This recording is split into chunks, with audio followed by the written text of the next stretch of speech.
Hello friends, welcome to KD academy. मेरा नाम कविता है और मैं एमए बीएड सीटेट और यूजीसी नेट क्वालिफाइड हूँ। अगर फ्रेंड्स आप चैनल पर पहली बार आए हैं तो चैनल को सब्सक्राइब जरूर कर लीजिए, लाइक कीजिए, शेयर कीजिए और बेल आइकन को प्रेस कीजिए। फ्रेंड्स, हम रीतिकाल पढ़ रहे हैं। रीतिकाल में हमारे 11 वीडियो पूरे हो चुके हैं अभी तक और हम आलम कवि को पढ़ रहे थे। हम इसी को कंटिन्यू करेंगे फ्रेंड्स और इसके बाद पढ़ेंगे अभी। फ्रेंड्स, अब मैं एक बात कहना चाहूँगी, अगर आपने इससे पहले की वीडियो नहीं देखे हैं तो वो जाके जरूर देखिए। इससे पहले भक्ति काल के 23 वीडियो और 9 वीडियो आदि काल के अपलोड हो चुके हैं। और फ्रेंड्स, सबसे पहले आपका इस चैनल पर जुड़ने के लिए बहुत बहुत धन्यवाद। चलिए शुरू करते हैं। जाथल कीने बिहार अनेकन, ताथल काकर बैठी चुनियो करे, जा रसनासो करी बहु बातन, ता रसनासो चरित गुनियो करे, आलम जोन से कुंजन में करी केली तहा अब शीस धुनियो करे, नैनन में जे सदा रहते तिनकी अब कान कहानी सुनियो करे, कहंदो मोर सोर तजी गहरी अनत भाजी, कहंदो उत दादुर ना बोलत है ए दई, कहंदो पिक चातक महिप काहू मारी डारे, कहंदो बागपति उत अंत गति है गई, आलम कहे आली अजऊ न आए प्यारे, कहंदो उस रीत विपरीत विधि ते विधि ने ठई, मदन महीप की दुहाई फरी विरिबे ते रही, जूझी गहे मेघ केंदो बिजूती बिजूरी सती बही, रात की उनीदे अरसाते मदमाते राते, अति कजरारे दीर्घ तेरे ये सुहात है, तीखी तीखी कोरनी कोरोरी लेत काढ़े जीव, केते भये घायल ओ केते तलपात है, जो जो लै सलील चख सेक धोवे बार बार, त्यों तो बल बूंदन के बार झुकी जात है, कैबर के भाले केंदो नाहर नहन वाले, लोहू के प्यासे कहू पानी ते अघात है, दाने की ना पाने की ना आवे सूद खाने की, या गली महबूत भुआ की आराम खुश खाना है, रोज ही से है जो राजी यार की रजाए बीच, नाज की नजर तेज तीर का निशाना है, सूरत चिराग रोस नाई आस नाई बीच, बार बार बरे बली जैसे परवाना है, दिल से दिलासा दीजिए हाल के ना ख्याल जूझे, बेखुद व फकीर व आशिक दीवाना है। फ्रेंड्स, ये आलम कवि पूरे हो चुके हैं अभी हम इनका ये गुरु गोविंद सिंह जी पढ़ेंगे।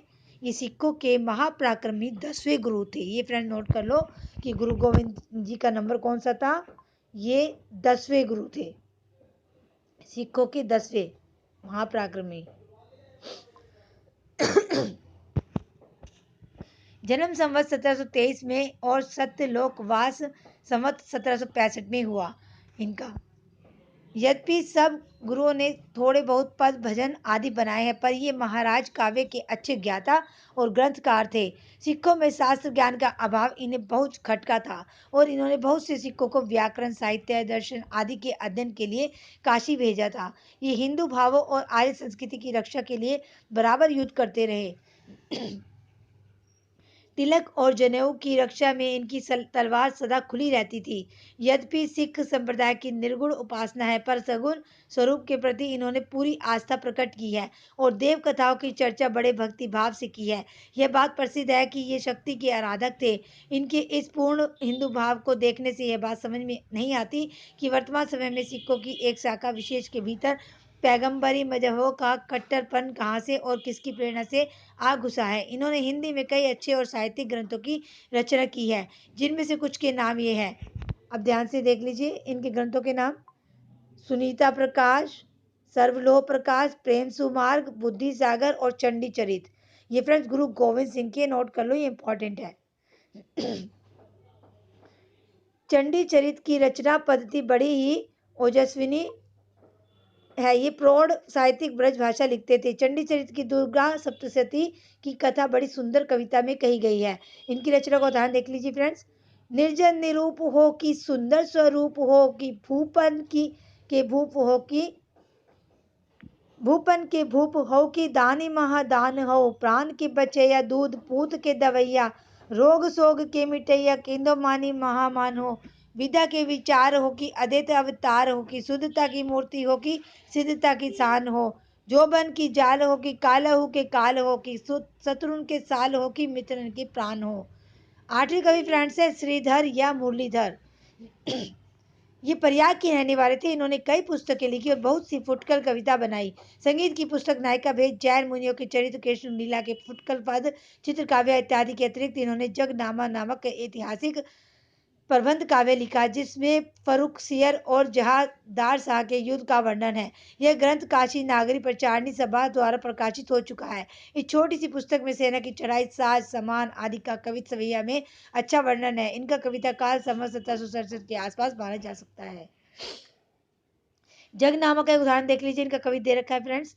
इत गलगाजी चढ़ियो फरुख सियर शाह, उत मौज दीन करी भारी भट भरती, तोप की डकारनी सो वीर हकारनी, सो धासे की धुकारनी, धमकी उठी धरती, श्रीधर नवाब फजे धरा खा, सुजंग जूरे जोगिनी अघाई, जुग जुगन की बरती, हरियो हरोर भीर गोल पे परी ही तूना, कर तो हरोली तो हरोले भीर परती।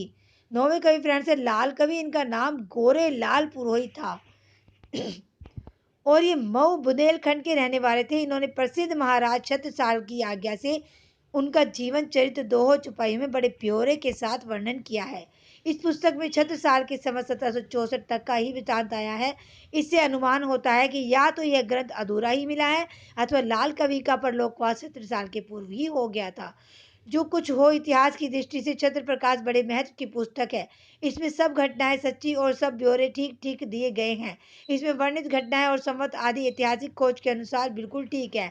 यहाँ तक कि जिस युद्ध में छत्रसाल को भोगना पड़ा है उसका भी स्पष्ट उल्लेख किया गया है। यह ग्रंथ नागरी प्रचारणी सभा द्वारा प्रकाशित हो चुका है। ग्रंथ की रचना प्रौढ़ और काव्य गुण युक्त है। लाल कवि में प्रबंध पटुता पूरी थी, संबंध का निभाव भी अच्छा है और वर्णन विस्तार के मार्मिक स्थलों का चुनाव भी। वस्तु परिगणन द्वारा वर्णनों का अरुचिकर विस्तार बहुत ही कम मिलता है। सारांश ये कि लाल कवि का सब प्रबंध कौशल हिंदी के कुछ गिने चुने कवियों में ही पाया जाता है।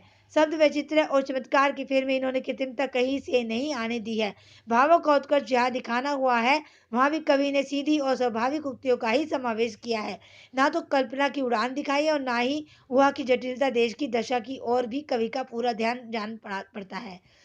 शिवाजी का जो वीर व्रत था वही छत्रसाल का भी था। छत्रसाल का जो भक्ति भाव शिवाजी पर कवि ने दिखाया था, दोनों के सम्मिलित का जो दृश्य खींचा है, दोनों इस संबंध में ध्यान देने योग्य है। छत्र प्रकाश नोट कर लो फ्रेंड्स, ये छत्र प्रकाश जो है लाल कवि का ने बुंदेल वंश को उत्पत्ति, चंपत राय के विजय वृतांत, उनके उद्योग और पराक्रम, चंपत राय के अंतिम दिनों में उनके राज्य का उद्धार, फिर क्रमश विजय पर विजय प्राप्त करते हुए मुगलों का नाकोदम करना इत्यादि बातों का विस्तार से वर्णन किया। काव्य और इतिहास दोनों की दृष्टि से यह ग्रंथ हिंदी में अपने ढंग का अनूठा है। लाल कवि का एक और ग्रंथ विष्णु विलास है, ये भी नोट कर लो फ्रेंड्स, जिसमें 12वें छंद में नायिका भेद कहा गया है। इस कवि की कीर्ति का स्तंभ छत्र प्रकाश ही है। छत्र प्रकाश से नीचे कुछ पद उद्धृत किए जाते हैं, देख लीजिए फ्रेंड। छत्रसाल प्रकाश प्रशंसा। लखत पुरुष लक्षण सब जाने, पंछी बोलत सगुन बखाने, सत कवि कवित सुनत रस पागे, बिलसती मति अर्थन में आगे, रुचि सो लखत तुरंग जो नीके, बिहसी देत मोजरा सब ही के, चौकी चौकी सब दिसी उठे, सुबह खान खुमान, अब धो धावे कौन पर छत्रसाल बलवान, छत्रसाल हाड़ा तह आयो, अरुण रंग आनंद छवि छायो, भयो हरोल बजाए नगारो, साल धार को परिनर हारो, दोरी देश मुगलन के मारो, दपटी दिल्ली के दल संहारो, एक आन शिवराज निभाई, करे आपने चित की चाही, 8 पातशाही झकझोरे, सुबनी पकड़ी दंड तय छोरे, काटी कटक किरवान बल बाटी, जमुकनी देहु ठाटी, यही रीति सो, बाटी धरनी थरी लेहु चहु और सो, सुबनी घेरो, दिसनी अलात चक्र सो फेरो, पजरे शहर शाही के बाके, धूम धूम में दिन कर ढाके, कबहू प्रगति युद्ध में हाके, मुगलानी मारी भूमि तल धाके, बानन बरखी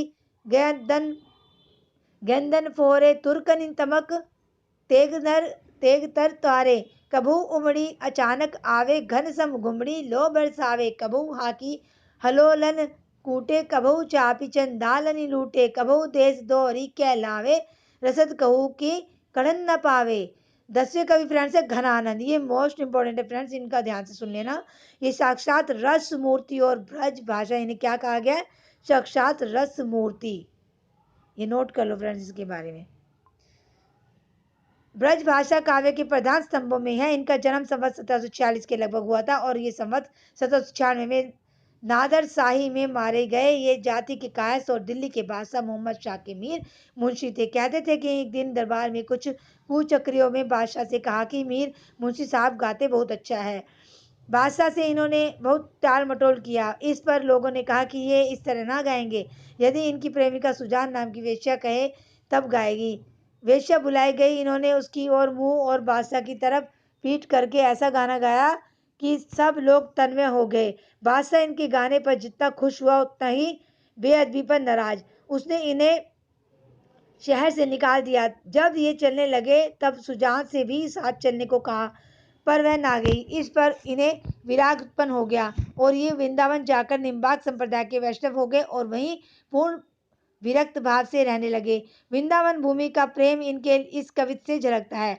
गुरनि बतायो राधा मोहन हु गायो सदा, सुगत सुहायो वृंदावन गाड़े गहिरे, अद्भुत अभुत वही मंडल परे तय परे, जीवन को लाहू हा हा क्यों ना ताही लही रे, आनंद को घन छायो रहत निरंतर ही, सरस सुदेशो पपिहापन बहिरे, जमुना के तीर केली को लाहल धीर ऐसी, पावन पुलिन पे पतित परे रही रे। संवत 1700 की सेना के सिपाही मथुरा तक आ पहुंचे तब कुछ लोगों ने उनसे कह दिया कि वृंदावन में बादशाह का मीर मुंशी रहता है, उसके पास बहुत कुछ माल होगा।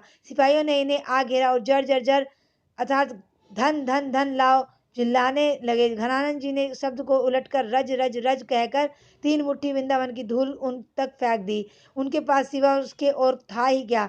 सैनिकों ने क्रोध में आकर इनका हाथ काट डाला। कहते हैं कि मरते समय इन्होंने अपने रक्त से यह कविता लिखा था। बहुत दिनान को अवधि आस पास परे, खरे अर बरन भरे है उठी जान को, कही कही आवन छबीले मन भावन को, गही गही राखती ही दे दे सन्मान को, झूठी बतियानी को पतियानी तय उदास है के, अब न घीरत घन आनंद निदान को, अधर लगे है आनि करी के पयान प्राण चाहत चलन ते संदेशी ल सुजान को। घनानंद जी के इतने ग्रंथों का पता लगता है। सुजान सागर, ध्यान से नोट कर लो फ्रेंड्स इनको। जितना इसमें दिया गया फ्रेंड्स कहीं नहीं मिलेगा आपको इसके बारे में इतना डिटेल में। सारे नोट कर लो फ्रेंड्स ये।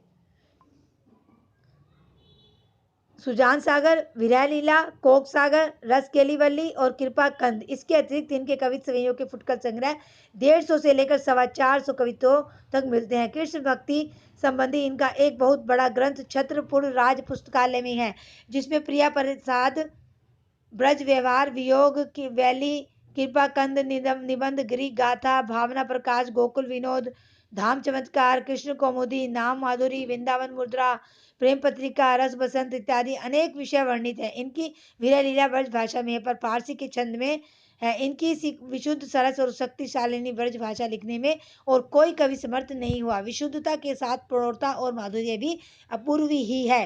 विप्रलंभ श्रृंगार ही अधिकतर इन्होंने लिखा है। क्या लिखा है फ्रेंड्स, ये नोट कर लीजिए।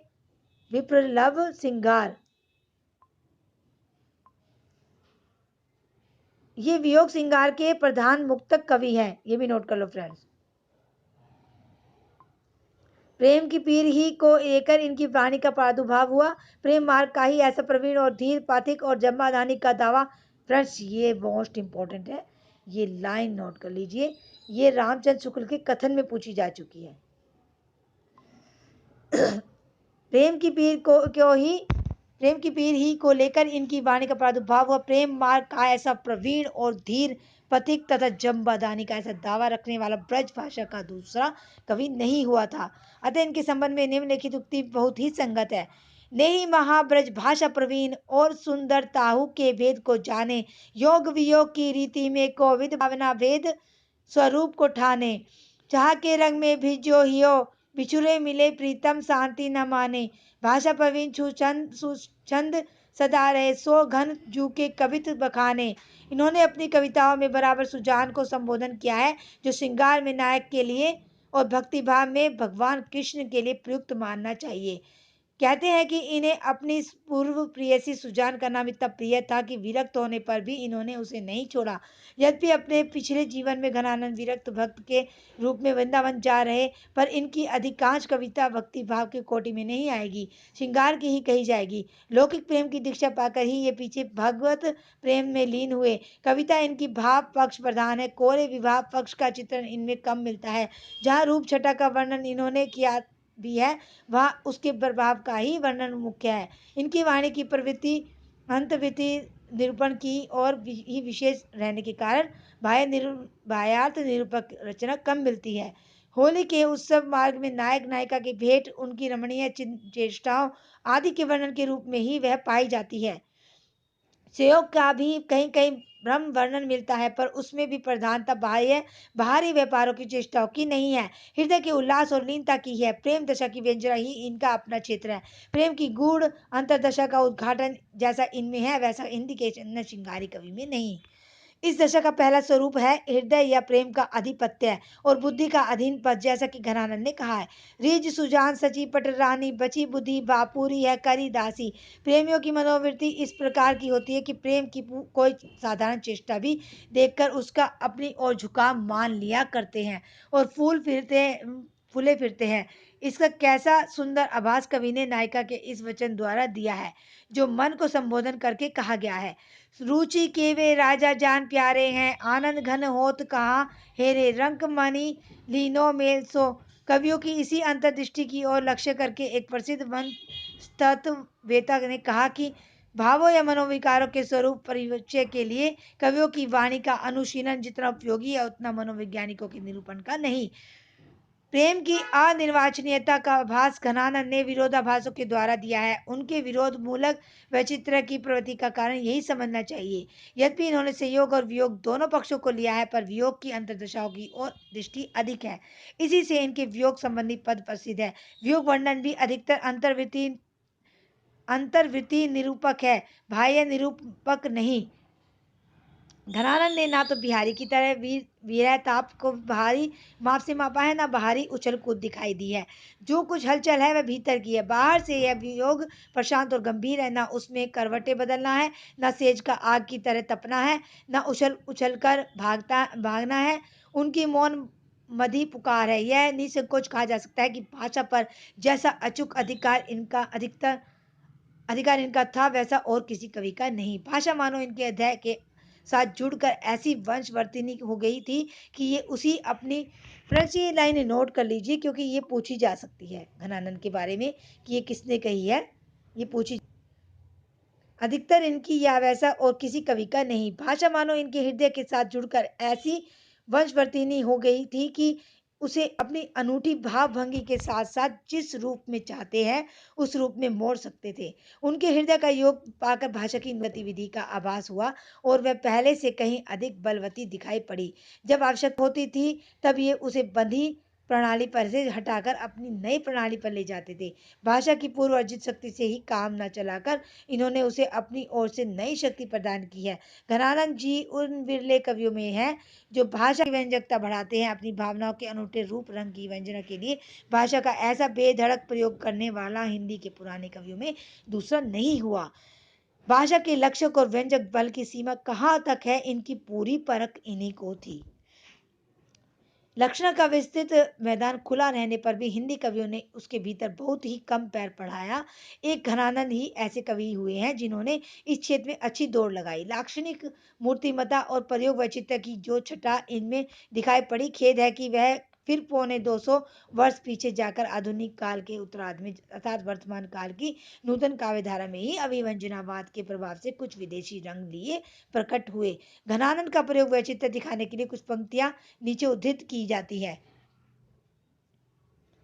अरसानी गही वह बानी कछु, सरसानी सो आनी निहोरत है सो घरी बाग उगरी अन दघन सुरस बरसी लाल देखी हो हरी, हमें खुले भाग्य वाली घड़ी में विशेषण विपर्य है इसमें दिया गया है जो फ्रेंड्स। खुले भाग्य वाली घड़ी है में जो है विशेषण विपर्य है। उघरो जग छाए रहे घन आनंद, चातक जो तकिए अब तो। उघरो जग संसार जो चारों ओर घेरे था, वह दृष्टि से हट गया। कहिए सु कहा अब मौन भली नहीं खोवते, जो हमें पावते जू। हमें हमारा हृदय विरोध मूलक वैचित्य भी जगह जगह बहुत सुंदर मिलता है। जैसे झूठ की सच्चाई छाक्यो, त्यो हित कचाई पाक्यो, ताके गुण गन घन आनंद कहा गनो। उजरती बसी है हमारी अखियानी, देखो सुबह सुदेश जहाँ रावरे बसंत हो। गति सुनी हारी देखी थकनी में चली जाती, थिर दर छिर थिर चर दशा कैसी ढकी उघरती है। तेरे जो न देखो मोहि मारत पर देखो मोहा, जान घन आनंद पे खोए वो लहत है। इन उदाहरणों से कवि की चुभती हुई वचन वक्रता पूरी पूरी झलकती है। कहने की आवश्यकता नहीं है कि कवि की उक्ति ये वक्र पथ हृदय के वेग के कारण पकड़ा है। भाव का स्रोत जिस प्रकार टकरा कर कहीं कहीं वक्रोक्ति के छींटे फेंकता है, उसी प्रकार कहीं कहीं भाषा के स्निग्ध सरल और चलते प्रवाह के रूप में भी प्रकट होता है। ऐसे स्थलों पर अत्यंत चलती और प्रांजल ब्रजभाषा की रमणीयता दिखाई पड़ती है। फ्रेंड्स, ये पद हम कल पढ़ेंगे, क्योंकि हम अब पढ़ेंगे तो वीडियो लंबा हो जाएगा, इससे इनको हम कल पढ़ेंगे। फ्रेंड्स, आज के लिए इतना ही काफ़ी है और कल फिर मिलेंगे। चलिए, और अगर आपको वीडियो अच्छा लगा फ्रेंड्स तो वीडियो को लाइक कीजिए, शेयर कीजिए और बेल आइकन को प्रेस कीजिए फ्रेंड्स, जिससे आने वाले वीडियो का नोटिफिकेशन आपको मिल जाए। और सब्सक्राइब कर लीजिए चैनल को फ्रेंड्स, अगर जिसने सब्सक्राइब नहीं किया है, क्योंकि आपको वीडियो तभी सारे मिलेंगे जब आप सब्सक्राइब कर लेंगे। ओके फ्रेंड्स, चलिए आज के लिए इतना ही काफ़ी है, कल फिर मिलते हैं। कल तक के लिए बाय, खुश रहिए, स्वस्थ रहिए।